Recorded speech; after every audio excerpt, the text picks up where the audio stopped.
listener production.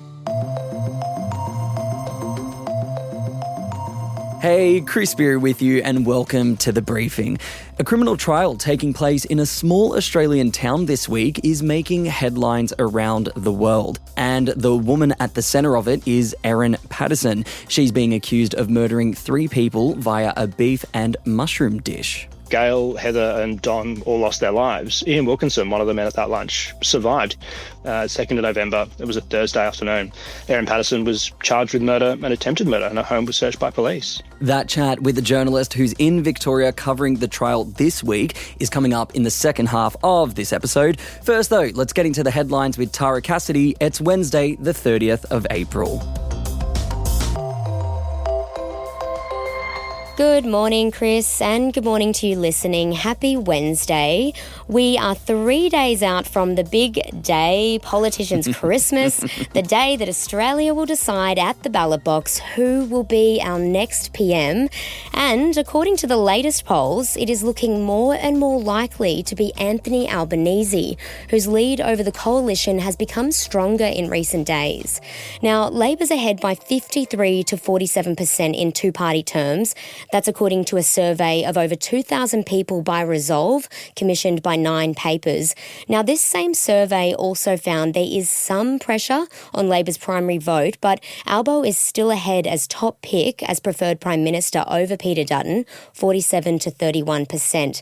And interestingly, these same stats showed that voters, though, would actually pick Peter Dutton and the coalition when it comes to issues like economic management, crime, migration and national security, as well as who would be best to manage Australia's relationship with the US and leader of the free world, Donald Trump. Which is very interesting because we started to see Albo swing back in the polls and win a lot of favour with Australians when he took more decisive and hard language against Donald Trump. So very interesting to see this Resolve poll coming out, like you said, 3 days out from the election. Now, speaking of the opposition, Labor and a number of independents are calling on them to clarify if they're being formally campaigned for by a religious sect that's been supporting Peter Dutton. So that comes after reports of unusually high numbers of Liberal volunteers manning many pre-polling booths, which a number are believed to be a part of the Plymouth Brethren Christian Church. Now, the coalition's denied any kind of agreement and says it supports people of all faiths. So things are certainly getting interesting just a few days out, Tara. Aren't they? Meanwhile, on Anthony Albanese's side of the campaign trail, he is preparing for a 6-state blitz in the final 3 days before the federal election. He'll be in the ACT today addressing the National Press Club, while yesterday he was here in Brisbane fronting some very hard-hitting interviews. This is my absolute favourite show before 8 o'clock. All right, Corey's about to give his dog the go and we'll find out. He's gone Labor as well. No, he's gone Labor as well. Well, he's my favourite. Some very cute footage coming out of those ones. So that was Albo making some quick stops at 2 radio stations here in Brisbane, moonwalking at B105 and then letting a pup decide who'll win come Saturday at KISS. Yeah, now, very hard-hitting, Tara. Yes. Now, I just want to make one point here because our listeners, we're a news podcast and we want to give you the facts, the information so you can kind of decide who you want to vote for. And you might have wondered why you've heard from many notable parties on the briefing today, prominent politicians, including the opposition leader Peter Dutton, but not Mr. Anthony Albanese, as some of you have said in our DMs and comments. We hear you guys. It is not for a lack of trying. Albo is dodging us. We and our team have been trying for months. I'm telling you, months to get him on, and we can give you the receipts. We have been liaising back and forth with his media team, continuously request after request, texts, follow-ups as recent as yesterday, haven't we, Chris? Yeah, I love that we're airing our dirty laundry for everyone to hear this morning. But look, it is, and Albo has been in the same building as both you and I. So you're in Brisbane, I'm in Sydney. He's come and done a bunch of interviews. When he came and did Abby Chatfield, he was in the building. It's like you said, it's not for a lack of trying. And look, I'm not going to go out and say it's because he's avoiding hard-hitting interviews. I don't think that's the case at all. No. I just think when it comes to news podcasts, we're just not going to get a look in at the moment, and it sucks to say. Yeah, and look, there's a journalist following along on the campaign trail who are getting him via press conferences. We're trying to get him for a one-on-one. But look, literally yesterday he was meters away from me in the same office. Like, come on, Albo, our listeners want to hear from you, and we are trying our best. Yes, we definitely are. But meanwhile, if you do want to hear our interview and our chat with a leader, you can hop back to our exclusive chat with Peter Dutton last Thursday. We'll have a link for that in the show notes.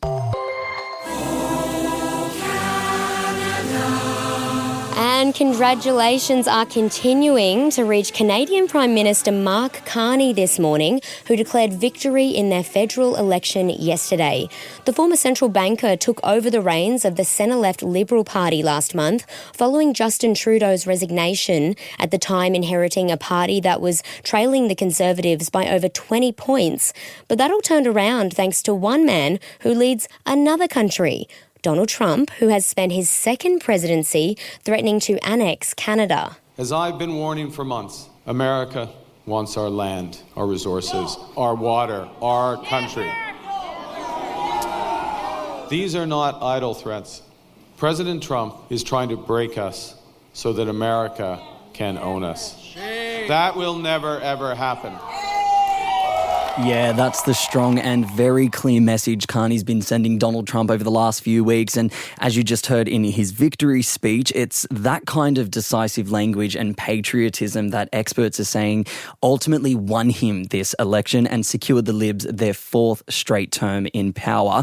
It is worth noting, while the opposing Conservative Party did make significant gains this election on the promise of slashing the public service and stamping out woke ideology, their leader is actually on track to lose his seat. So that's probably something Peter Dutton's camp have already clocked yesterday and today, given that there's a strong campaign encouraging voters at the moment to back Labor's Ali France in his Brisbane seat of Dixon, which he holds on a 1.7% margin.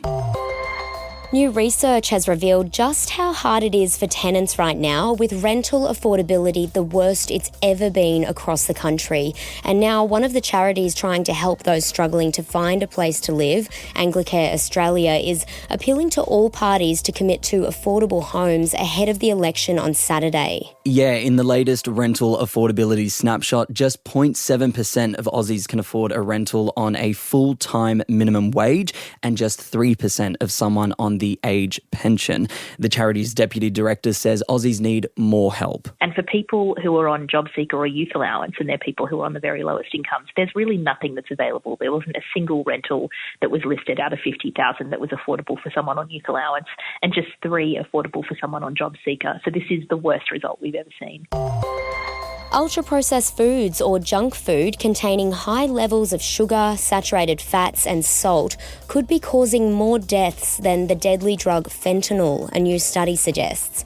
Researchers have examined early death data from nearly 240,000 people across 8 countries, including Australia, the US, Canada and Mexico, finding the risk of premature death rises by nearly 3% every time we increase our consumption of this unhealthy food group by just 10%. In the US, where ultra-processed foods make up 70% of the country's food supply, that looks like 124,000 preventable deaths in a single year, some 50,000 more than those attributed to fentanyl overdose.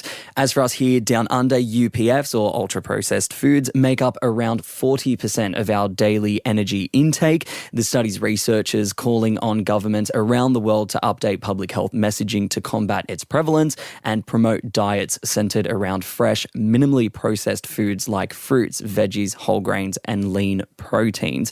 Now, it is worth noting there has been some criticisms around this study, with scientists noting it doesn't explicitly state that these foods cause more deaths, rather that their consumption elevates risks. Now, this was something that we kind of touched on last month in Helen Smith's deep dive. It was titled "The Ugly Truth About Your Bacon Sandwich." It was all about how much processed meat we eat in this country, and it was a chat with a fantastic investigative journalist. I will pop the link to that episode in the show notes. Definitely worth a listen. You're a wizard, Harry. And one of the actors of HBO's upcoming Harry Potter TV series says he's surprised at the amount of backlash he's been copying since joining the cast, saying it's been over J.K. Rowling's anti-trans views. 79-year-old Hollywood star John Lithgow, the actor from Third Rock from the Sun and Conclave, who's signed on as Professor Dumbledore, says he didn't expect to get as much hate by the author's critics as he did, telling the Times of London that the backlash, though, has never made him reconsider the series, explaining the 8-year commitment will probably be his last major role. Yeah, which is, a bit of a change in language that we've been hearing from Harry Potter stars around J.K. Rowling's commentary. So we know that Daniel Radcliffe, the original Harry Potter, and Emma Watson, the original Hermione Granger, wow, I know so much about this, guys. They've publicly spoken out against her anti-trans views, and that was something that reared its head, last week and the week before when the UK court ruled trans women aren't women, and she decided to post a picture of herself smoking a cigar, looking very smug, which people were not happy about. Look, despite her views though, she is one of the executive producers of the adaptation, and she's been fairly involved in the show, which is set to debut next year. With that all being said, Tara, I'm sure the question on... with that all being said, Tara... are we able to separate the art from the artist? Will you be watching this series? Oh, look, there's part of me that kind of hopes maybe we can separate the two. This series was embedded in my childhood, so yeah. I don't know, part of me hopes so. But the series is underway already. They've already cast Dumbledore, Professor McGonagall, Snape and Hagrid. They haven't announced who will be Harry, Ron and Hermione. And look, I was trying to think, and I'm so basic, all I could think for Ron was like, Ed Sheeran? I don't know. Oh, and you're not alone in that. I mean, the poor bloke has always been consistently compared to Ron Weasley. So, yeah, you're on the mark with that one. But I don't know whether this series runs from adult days or childhood days. Like, I know that they're doing books 1 to 7, so they'd have to start with the young casting. And I will go out and say on the record, I don't know any young up-and-coming Hollywood or even UK stars that I could cast in this role. But I do not envy them at all. They have some huge shoes to fill. Hey, Tara, that brings our headlines to a close. Up next is your deep dive, actually, on the mushroom murder case that has begun this week, the trial. And look, just yesterday, Erin Patterson had some of her attempted murder charges dropped relating to this case, while the main murder and attempted murder charges still stand relating to the people who were at the lunch. You can hear more about the trial that's caught the world's attention up next. Stick around.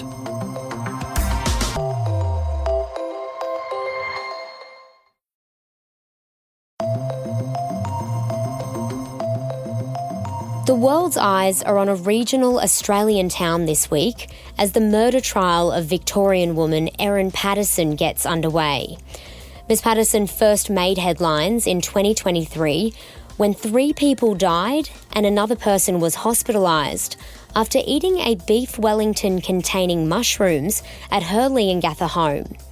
Police alleged she intentionally served up the meal containing the dangerous death cap mushroom before charging her with murder and attempted murder. But Ms. Patterson has always denied any wrongdoing and has pleaded not guilty to all charges. Yesterday, a jury was impanelled to sit through the weeks-long trial before 12 jurors will deliver their verdict. And one of the people who'll be there to witness it all is the ABC's Stephen Stockwell, who's been both covering the case and is in Morwell this week for the trial as well. Stephen, thank you so much for joining me on the briefing. This case has caught the attention of the world. Why do you think it's interested people so much? The story around Erin Patterson and the lunch that she held on the 29th of July 2023 is just such a fascinating story. There's so much that we don't know about what has happened, and the people and the setting and what occurred has really just kind of captured the imagination of not just people in, regional Victoria, not just people in Australia, but really people all around the world, because they're fascinated by what could have happened and what might have unfolded at that lunch. Yeah, absolutely. It's certainly not a kind of case that you hear about every day. Now, can you take us back to July 2023 and give us a bit of a brief rundown of what actually happened? On July 2023, 29th of July, it was a Saturday afternoon, Erin Patterson hosted a lunch at her home in Leongatha, which is about sort of 2.5, 3 hours southeast of Melbourne.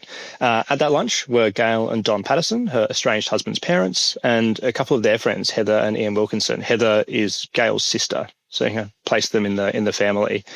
At that lunch, they all sat down, had a meal together, and then they left in the afternoon. And the following day, on Sunday, 30th of July, those guests, Gail, Don, Heather, and Ian, all turned up at hospital feeling really, really sick, feeling really unwell. And it was only a few days later, on the 4th of August, that the sisters, Gail Patterson and Heather Wilkinson, passed away, with Don Patterson passing away the following day. And, you know, the area that this has happened in Leongatha and Corumburra, which is the town that Gail, Don, Heather and Ian were from, are really small communities. We're talking in the thousands of people. So this is something that was felt really, really deeply by these small towns. And then, you know, in late August, there was a memorial for them with, you know, some really heartfelt eulogies and stories being shared about their lives. As part of all of this, you know, while Gail, Heather and Don all lost their lives, Ian Wilkinson, one of the men at that lunch, survived. He spent months in hospital. It wasn't until the 23rd of September 2023 that he was well enough to be released, but he survived that lunch. And then 2nd of November, it was a Thursday afternoon, Erin Patterson was charged with murder and attempted murder, and her home was searched by police. Now, the jury was impanelled on Tuesday for this case, and official proceedings are expected to kind of begin today. What's each side going to have to try and prove here? Well, today's a really exciting day. Today's when we get into the opening statements, where we get a really good understanding of where each of the sides, or the prosecution and the defence, are coming from in this, what they're going to be arguing as this case unfolds.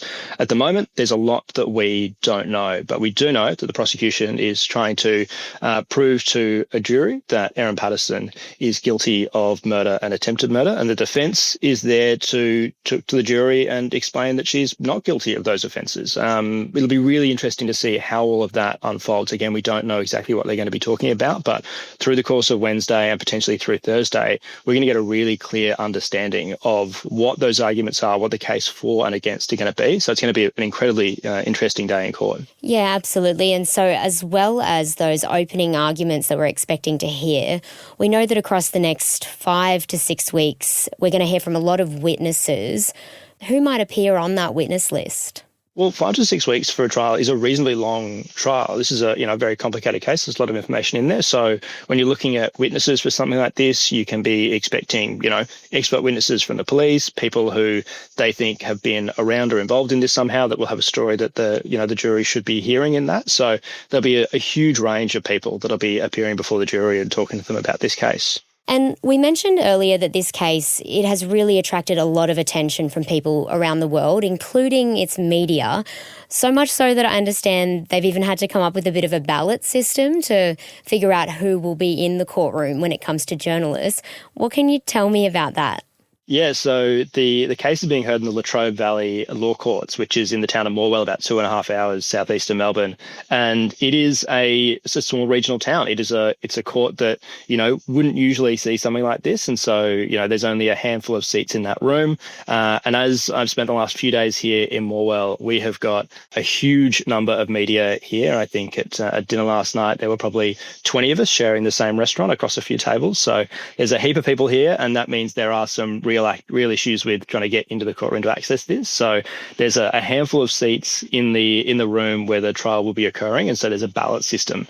So what we saw as we've been preparing for this trial is that basically the media team for the courts are going through and just pulling names out of a hat for people to be in that room, and then there's an overflow room in the Latrobe Valley Law Courts where media can watch on a video link, and there's a second overflow room in courts in Melbourne where people can watch there, members of the media can watch there, I should say. And I understand that the jurors have also been drawn from the actual surrounding area. How much of a challenge is that in a case like this? It's a really interesting one because you've got, a reasonably small, and as I was talking about before, a really tight-knit community that's in these areas in Gippsland in southeastern Victoria. So, one of the things that, we won't be having and can't have is jurors who know witnesses, who know people involved in the case. So they'll be making very sure that, anyone who is sitting on that jury isn't familiar with, people who are witnesses or involved in this case at all. So to do that, as they're sitting down, going through them, they're making sure that, they're reading through that list of witnesses, they're explaining who's going to be appearing and asking to make sure, that they don't know anyone who's going to be appearing in that case. And it's obviously a challenge with such a tight-knit community. Yeah, and obviously that's all in the hopes of making sure that this is a fair trial and that it's not prejudiced in any way. Speaking of which, anyone following this case will often hear some terms like allegedly and, tiptoeing around certain information by journalists and the media. Can you explain to our listeners why we have to be so careful when we're covering cases like this? It all comes back to the core tenet of our justice system being this idea that someone is innocent until they're proven guilty. And so by saying allegedly, we're indicating that the crimes are alleged. So there's no guilt that's been proven at this stage. The whole purpose of this trial is to work out whether or not Erin Patterson is guilty or innocent of murder and attempted murder. So it's really important that we have that language, that we remind people that Erin Patterson has pled not guilty, that she has denied, ever attempting or ever meaning to hurt the people who've been involved in this. So it's a really important part of our justice system, that innocent until proven guilty standard, that we remind people that, these offences are alleged, which will happen over the next sort of 5 to 6 weeks. We'll find out, if Erin Patterson is guilty or not guilty of murder and attempted murder. Absolutely, and certainly an outcome that I think a lot of people across the globe will be waiting to hear. Now, Stephen, thank you so much for giving us an update on the case and for joining me today on The Briefing. Thanks for having me. That was journalist and producer Stephen Stockwell speaking with me there, who co-hosts the ABC's Mushroom Case Daily, which you can listen to wherever you get your podcasts. Thanks for listening to this episode of The Briefing. That's it for now.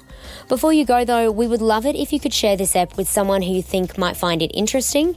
It's a really easy way that you can support us and all we do here at The Briefing. Or you can share our social posts. Check us out on Instagram at The Briefing Podcast and on TikTok and YouTube, search Listener Newsroom. I'm Tara Cassidy. See you next time.